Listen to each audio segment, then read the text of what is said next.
아버지가 돌아가셨는지 살았는지 제삿날을 몰라요. 제삿날이라도 알려달라고 하는데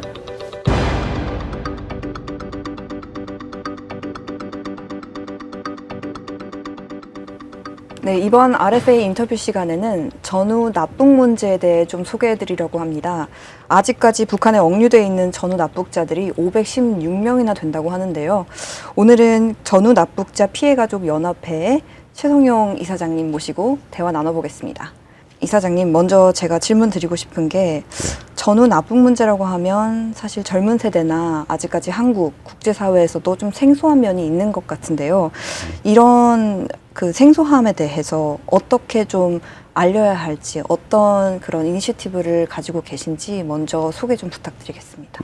그 말대로 전후납북이라는 것은 전쟁이 끝난 다음에 평화로운 그 서로 그 휴전 상태에서 북한한테 끌려가신 분들이고 강제 억류자로 하고 이렇게 표현을 하고 있습니다. 근데 제가 지금 정확하게 전 세계에서 최초로 만든 납북자 가족 모임이라는 단체에 그거를 출생을 시켜가지고 운동을 하기 시작한 것은 김대중 정부에서 햇빛 정책이라는 표현을 걸고 하기 때문에 우리 가족들도 이제 목소리를 내자 이런 차원에서 시작을 했고, 김대중 대통령하고 김정일 그 위원장이 6.15 공동선언을 발표할 때 비전향 장기수는 보내고 우리 납북자나 국군포로를 받는다는 조항이 없어요. 그래서 이건 안 되겠다. 그래서 우리가 판문점까지 가서 비전향 장기수 가는 것을 막고, 가는 걸 어떻게 뭐 보내는 것은 찬성을 하지만 다만 우리 가족이라도 좀 한 사람이라도 생사 확인하자, 이런 걸 북한한테 요구를 해라 하는 차원에 제가 이건 안 되겠다 해서 시작을 하게 됐습니다. 한국 국민들을 포함해서 국제사회에는 이 문제에 대해 알리기 더욱 어려운 상황일 것 같은데요. 뭔가 이런 부분에 대해서 연대를 어떻게 형성을 하시고 있으신지 활동을 좀 설명해 주시면 좋을 것 같아요. 저는 그 납북자 가족 모임을 만들면서 우리 정부나 국민들한테 경각심을 주기 위해서, 북한은 자꾸 납북자가 없다고 거부를 하고 있고, 그래서 본인들을 제가 좀 모시고 와야겠다 이런 그 생각을 해서 제가 주소를 알아가지고 사람들을 보내가지고 납북자를 모시고 왔어요. 지금 내가 22년 동안 가족 대표로 활동하면서 느꼈던 것은, 지금 납북자 문제에 제일 그 앞장서는 일본 17명이에요. 우리는 516명입니다. 40배가 넘습니다. 그렇지만 행동하는 것은 우리가 하나고 일본이 400배예요. 일본은 언론, 국민, 피해자 이런 분들이 합심해서 국민들이 전부 지지해주고, 그 정책을 위반하는 수상이나 이런 사람들이 안 움직이면 국회의원이 될 수가 없어요, 거기는. 그런데 우리는 가족인 우리들이 가족을 구출도 하고 자료를 이렇게 수집하고 뭐 해도 우리 정부가 움직이질 않아요. 이런 그 비극적인 차이에서 22년 동안 제가 활동하면서 느꼈던 것은, 자국민보호 차원에서 우리는 말로만이고 일본은 행동이에요. 그래서 우리 납북 피해자 가족들이 그 슬픔을 언제나 잊겠는지, 저도 55년 됐습니다, 아버지가. 그런데 아버지가 돌아가셨는지 살았는지 제삿날을 몰라요. 제삿날이라도 알려달라고 하는데 그거를 대통령도 요구 안 하고 북한은 뭐 계속 모른 체 하고 이렇게 있어서 제 자신부터가 다가오는 내 생애 마감에 아버지에 대해서 알고나 죽을까? 이런 상태에 접어들어서 말로 표현할 수 없는 아픈 심정을 갖고 지금도 투쟁하고 있습니다. 네. 그래서 이렇게 방미하셔서 다양한 활동을 이번에 펼치실 걸로 알고 있는데 국무부에도 지난 4월에 또 서한을 보내셨고 이 문제에 대해서 조금 더 관심을 가져줄 것을 촉구하셨는데 지금까지 혹시 미국에 어떤 활동을 좀 펼쳐 오셨는지 또 국제사회에서 어떤 방식으로 좀 이 사안에 대해서 좀 관심을 가져주기를 바라시는지. 제가 워싱턴 공식으로 3번 왔어요. 뉴욕도 여러 번 갔고 제네바도 많이 가서 호소를 했고 그런데 제가 국무부에 올 4월 달에 장관님한테 서신 보낸 이유는 국무부가 우리 가족에 대해서 납북자에 대해서 잘 몰라요. 왜? 우리 정부가 안 해주니까 설명을. 일본은 안 해요. 일본은 엄청나게 홍보를 해요. 예산을 가지고. 일본 그 정부가 17명의 납북자 예산이 200억이 다 돼요. 우리는 1억 8,500이에요. 516명인데.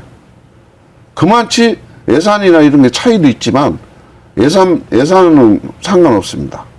국민의 관심도나 이런 걸 위해서는 대통령이나 정치인이 움직여줘야 하는데 한마디를 못하고 있으니 우리 국민들이 안 움직여줘요.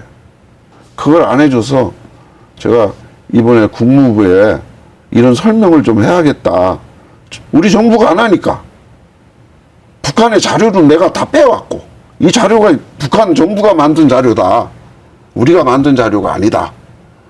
이제 국무부도 일본 납북자만 얘기하지 말고 내 설명을 좀 듣고 우리 납북자도 얘기해줘라.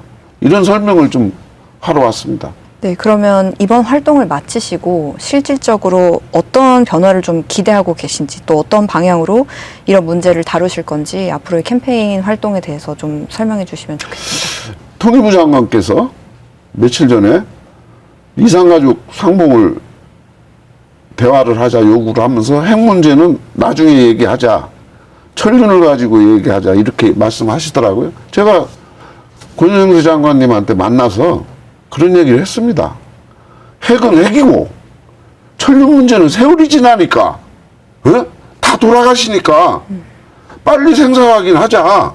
그걸 요구해라. 장관님한테 건의를 했어요. 그걸 이번에 하시더라고.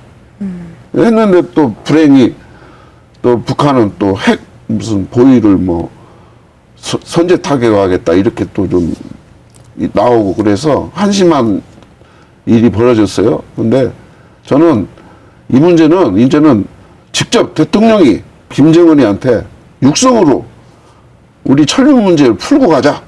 생사 확인하자. 송환이 아닌.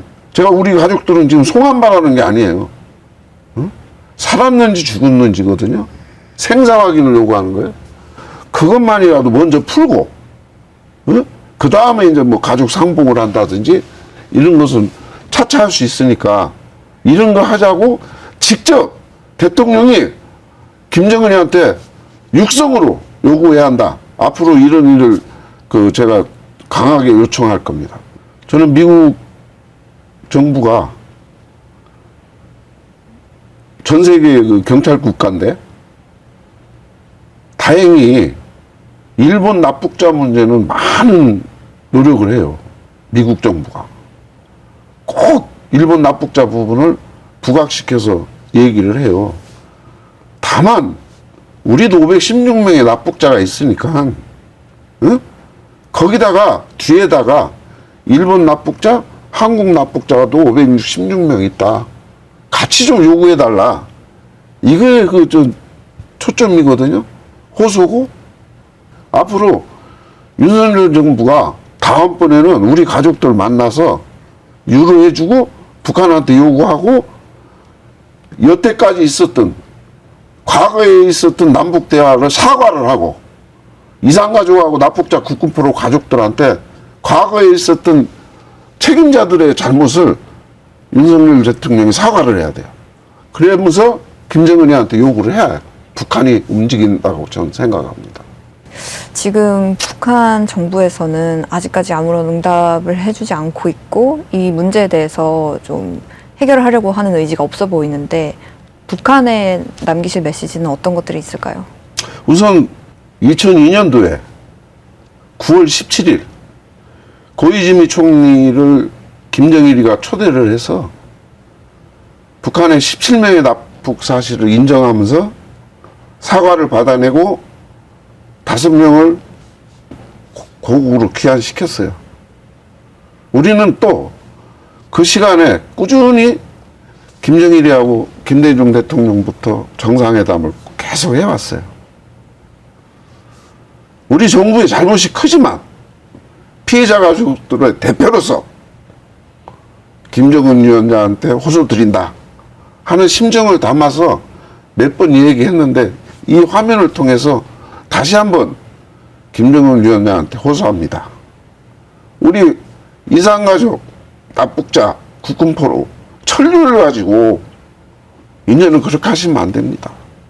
이제는 우리 정부하고 생사 확인 전면 생사를 풀어주면서 우리의 그 진짜 천륜의 문제를 아픔을 풀어주면서 모든 대화가 잘 풀리게끔 노력을 해주시기를 가족 대표로서 그 다음에 55년 동안 아버지 제사상도 못 올린 이 자식의 하늘 김정은 위원장이 풀어주시기를 간곡히 부탁드립니다.